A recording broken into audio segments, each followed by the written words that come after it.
నమస్తే రమగారు. నమస్తే జయ. రమగారు, మనకి మార్గశిర మాసంలోనే గీతా జయంతి కూడా వస్తుంది. గీత గురించి, భగవద్గీత గురించి మనం ఎంత చెప్పుకున్నా తక్కువే. ప్రతి ఇంట్లో ఉండాల్సిన గ్రంథం భగవద్గీత కదండి. అంటే ఆవిర్భవించిన రోజు ఎలా జరిగింది రమగారు? గీతా జయంతి మార్గశిర శుద్ధ ఏకాదశి, మోక్షద ఏకాదశి అంటారు. మోక్షాన్నిచ్చే ఏకాదశి ఇది. ఈ రోజునే మహాభారత యుద్ధం ప్రారంభమైంది. ప్రారంభమైన రోజునే ఇరుపక్షాలు మోహరించినాక అటువాళ్ళు అటు ఇటువాళ్ళు ఇటు మొత్తం యుద్ధానికి రెడీగా ఉండి శంఖాలు అవి ఊదుకుని రెడీ అనుకునేసరికి అర్జునుడికి ఏమనిపించింది, వీళ్ళంతా అటు చూస్తూ ఉంటే తాతగారు తండ్రి వరుస అయ్యేవాళ్ళు కొంతమంది, తాతలు, సోదరులు, గురువులు, బంధువులు, స్నేహితులు, చిన్నప్పుడు కలిసి ఆడుకున్నటువంటి సఖులు కొంతమంది, వీళ్ళతోట యుద్ధం అంటే నువ్వు నేను కాసేపు కొట్టుకుని ఎవరింటికి వాళ్ళు వెళ్ళిపోవటం కాదు కదా. చివరిదాకా పోరాడేది యుద్ధం. పోట్లాట గొడవ కాదు, వాదన కాదు. యుద్ధము అంటే చంపు చావు, ఇవి రెండే అంతే. అర్జునుడికి తన శక్తి తెలుసు, తన బలం తెలుసు. తనొక్కడితే కాదు, తన వైపు ఉన్న వాళ్ళందరి సంగతి తెలుసు, తనతో ఉన్నవాడి సంగతి తెలుసు. ఈ కృష్ణుడు ఒకడు నా పక్షాన ఉంటే వీళ్ళందరూ చీమలు దోమలతో సమానం. భగవంతుడు మా పక్షాన ఉన్నాడు. వీళ్ళందరినీ చీమల్ని దోమల్ని నలిపినట్టు నలిపేస్తే నేను నలిపేది ఎవరిని? మా అన్నయ్యల్ని, మా తమ్ముళ్ళని, మా తండ్రులు, మా తాతలు, మా గురువులు, తమంది స్నేహితులు, వీళ్ళందరినీ చంపి మేము తీసుకునేది ఏమిటి? ఆ రాజ్యమే లభించినా, ఒకవేళ రాజ్యం లభిస్తుంది చివరికి, వీళ్ళెవరూ లేని రాజ్యం. వీళ్ళంతా ఉంటే అది, ఎవరూ లేరు, వీళ్ళంతా పోతారు మొత్తం. వీళ్ళ మీద యుద్ధం చేయాలా రాజ్యం కోసం. ఇలాంటి ఒక నిర్వేదం ఆయనకి లోకొచ్చేసింది. దుఃఖం, కష్టం, ఈ పని నేను చేయలేననిపించింది, దుఃఖపడ్డాడు. ఇది జరిగింది. కానీ ఒక రకంగా అనిపిస్తుంది భగవంతుడే అతనికి ఈ మోహాన్ని కలిగించాడు. బహుశా ఈ మోహాన్ని కలిగించి, ఈ నిర్వేదాన్ని కలిగించి, అతని నిర్వేదాన్ని మోహాన్ని తనే తుడిచి ఆ గీతని ప్రపంచానికి అందజేశాడు. చెప్పటం కోసమే క్రియేట్ చేశారు ఈ విషయాలు. ఎందుకంటే దీని తర్వాత చాలామంది నాశనం అయిపోతారు. అవునవును, ప్రజలు మిగులుతారు. దీని తర్వాత ఇంకొక యుగం దగ్గరలోకి వచ్చేసింది. అందుకే ఇంత యుద్ధం వచ్చింది. కలియుగపు ఆనవాళ్ళు కొంచెం ఛాయలు రావటం వల్లే ఈ ధోరణి వచ్చింది. ద్వాపర యుగపు చివరి పాదం అవటం వల్లే ఈ సమస్య వచ్చింది. తర్వాత యుగం వాళ్ళకి కూడా ఒక మార్గదర్శకత్వం ఇవ్వాలంటే ఇదే సరైన సమయం, సరైన శ్రోత ఉండాలి. ఇప్పుడు ఒక విషయం చెప్తాం మనం, ఎవరైనా సరే వినేవాడు సరైన వాడు అవ్వాలి కదా. ఖచ్చితంగాను.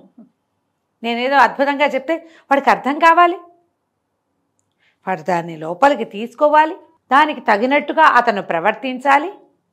తర్వాత అతను చేసిన పనులు ప్రపంచం చూస్తుంది. వాడు గుడ్ ఎగ్జాంపుల్ అవ్వాలి. ఆ విన్నవాళ్ళు గుడ్ ఎగ్జాంపుల్స్ అవ్వాలి. ఒట్టిగా వినేసే ప్రయోజనం లేదు. పైగా అప్పుడు నరనారాయణుల స్వరూపాలుగానే కృష్ణార్జునుల్ని చెప్పుకున్నాం, చెప్పబడ్డారు. అది నిజం, అలా జరిగింది, అదే తెలుసు.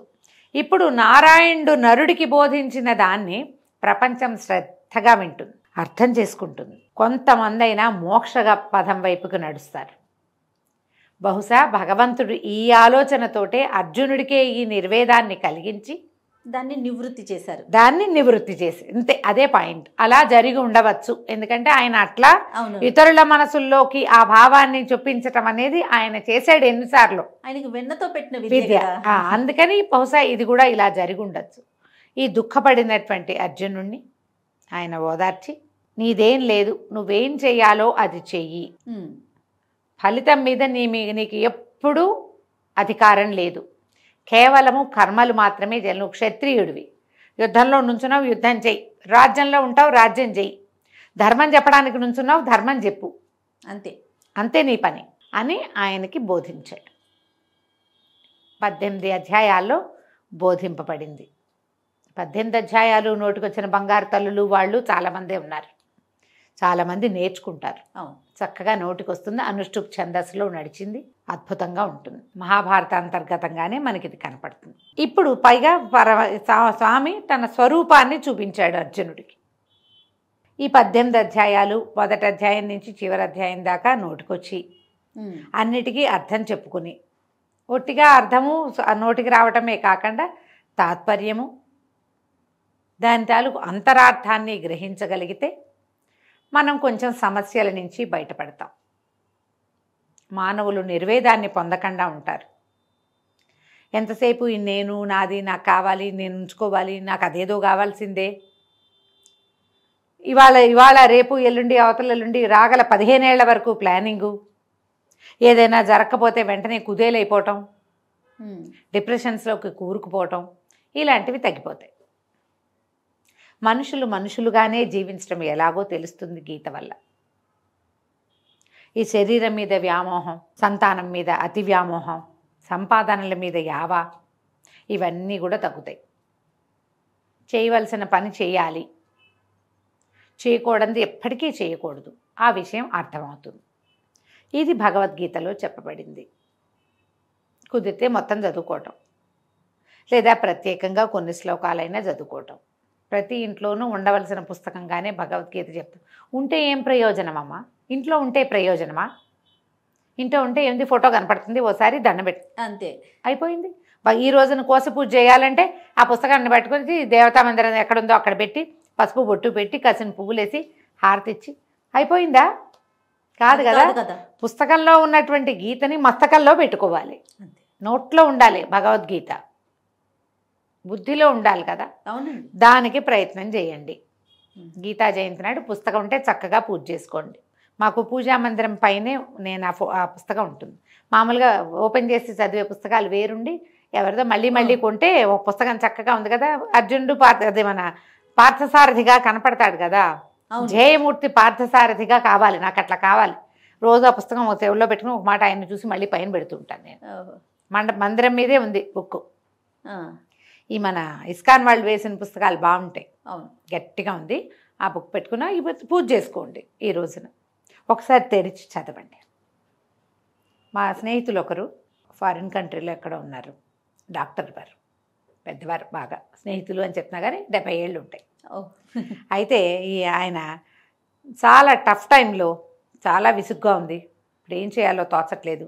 అలాంటప్పుట ఓపెన్ చేసి ఏ పేజీ ఓపెన్ అయితే ఆ పేజీ నుంచి పేజీ అంతా చదువుకుంటారు. ఆయన చెప్పారు, ఎప్పుడు ఏదో ఒక సొల్యూషన్ నాకు లభిస్తుందమ్మా. సొల్యూషన్ అంటే అదేమిటో చేసేయమని కాదు, ఏమీ చెయ్యొద్దని కూడా వస్తుంది ఒక్కోసారి. నోరు మూసు కూర్చో, మాట్లాడకుండా నీ పని మాత్రం నువ్వు చేయి, ఆలోచించద్దు, అలా వచ్చింది. అప్పుడు నేను నా పని చేశా, మంచి జరిగింది. ఏ జరగాలో అది జరిగింది అంతే, ఏ జరిగినా ఇంకంతే, భగవదేచ్ఛ. అది అద్భుతమైన విషయం రమ్మగారు కదా, భగవదేచ్ఛ అంతే. నేను అలా రిలే అయ్యి అలా నమ్మి అలాగే చేస్తాను. నేను తరచుగా ప్రతిరోజు నేను ఆ పుస్తకం తీయటం, ఆయనకి 18 అధ్యాయాలు నోటుకొచ్చుట, ప్రతి అధ్యాయము విడివిడిగా కూడా ఈ అధ్యాయం చెప్పండి అంటే చెప్పగలరు, అంత నోటుకొచ్చు.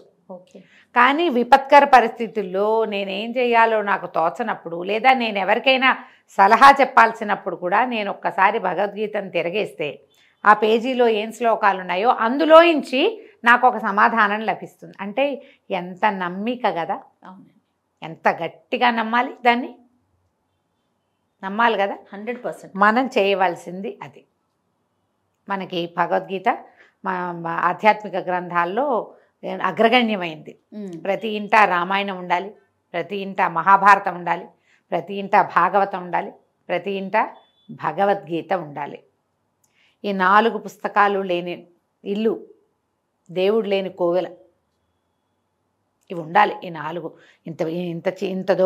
ఇంతదో చిన్నదో ఏదైనా సరే ఒకటి ఉండాలి. ఒక్కటి ఆ పుస్తకం భగవద్గీత అంటే ర్యాక్లో ఉంది, అల్మార్లో ఉంది అని చెప్పగలిగేలాగా ఉండాలి.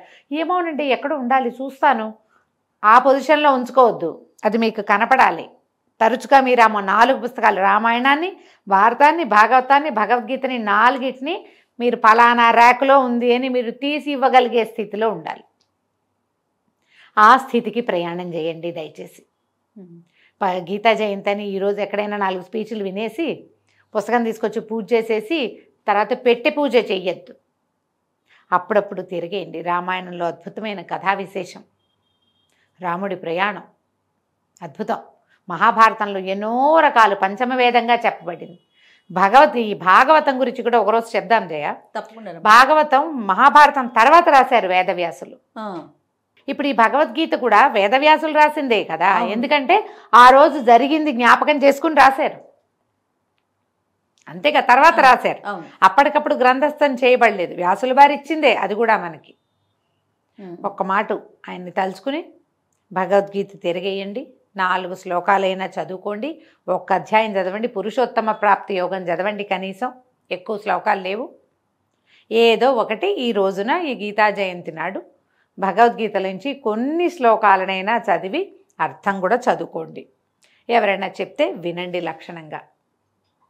జ్ఞాపకం పెట్టుకోండి, ఈ పుస్తకం ఉందా అంటే ఉంది, ఫలానా చోట ఉంది అని చెప్పగలిగేది మీ ఇంట్లో ఇంటిల్లిపాదికి కావాలి. ఈ 4 పుస్తకాలు మాత్రం శ్రద్ధ పెట్టి జాగ్రత్త పెట్టుకోండి. కాబట్టి ఈ గీతా జయంతి రోజున ఒక మాట కృష్ణుడిని, అర్జునుడిని, ధర్మరాజుని వాళ్ళందరినీ తలుచుకుని సింపుల్ పూజ అంతే, పుస్తకానికి హారతి ఇచ్చి నమస్కారం చేసుకొని చదవండి. ఓకే. తర్వాత తెలుగుకి మీరు చాలా ప్రాధాన్యం ఇస్తారు కదా రమ్మగారు, అలానే టీచర్ వృత్తిలో కూడా పనిచేశారు. స్కూళ్ళల్లో ఉంటే ఎలా ఉంటుంది, లేకపోతే టీచింగ్లో దీన్ని ఇంప్లిమెంట్ చేస్తే ఎలా ఉంటుంది, అసలు ఆ అవకాశాలు మనకున్నాయా? మీకు అలాంటి అభిప్రాయం ఎప్పుడైనా వచ్చిందా? అంటే మామూలు అన్ని స్కూళ్ళల్లో కూడా ఒక మోరల్ సైన్స్ క్లాసు ఇదివరకు ఉండేది జయ. ఇప్పుడున్న స్కూళ్ళల్లో మోరల్ సైన్స్ ఉందా లేదా నాకు తెలియదు. ఓకే, నాకు అనుమానమే. ఈ మోరల్ సైన్స్ క్లాసుల్లో పిల్లలకి రెసిటేషన్ అని కొన్ని నేర్పించేవాళ్ళు, కొన్ని కథలు చెప్పేవాళ్ళు, కొన్ని ఏమైనా నేర్పించేవాళ్ళు. ఆ నేర్పించేది లక్షణం ఏదైనా ఉంటే దాంట్లో భగవద్గీత ఖచ్చితంగా ఉండాలి. భగవద్గీత మత గ్రంథంగా దయచేసి భావించద్దు. ఎవరికైనా పర్సనాలిటీ డెవలప్మెంట్ అనేది కావాల్సిందే. మానవులకి వికాసం మనిషి అన్న వాడికి కావాలి కదా, కావాలి. వీళ్ళే మనుషులు, వాళ్ళు మనుషులు కాదు లేదు కదా. అవును, అందరికీ 2 కాళ్ళు చేతులు ఉన్న జంతువులన్నీ మనుషులే. మనిషై పుట్టిన ప్రతి వాడికి భగవద్గీత ఉపయోగపడుతుంది, ప్రతి వాడికి భగవద్గీత అవసరమే. ఇందులో దైవాన్ని బోధించినది పార్ట్ తక్కువ ఉన్నది. దైవాన్ని నేనే భగవంతుడిని కృష్ణుడు చెప్పాడు, ప్రత్యేకంగా చెప్పిన పార్ట్లు ఉన్నాయి, మనుషులకి ఉపయోగపడే విషయాలు చాలా ఉన్నాయి.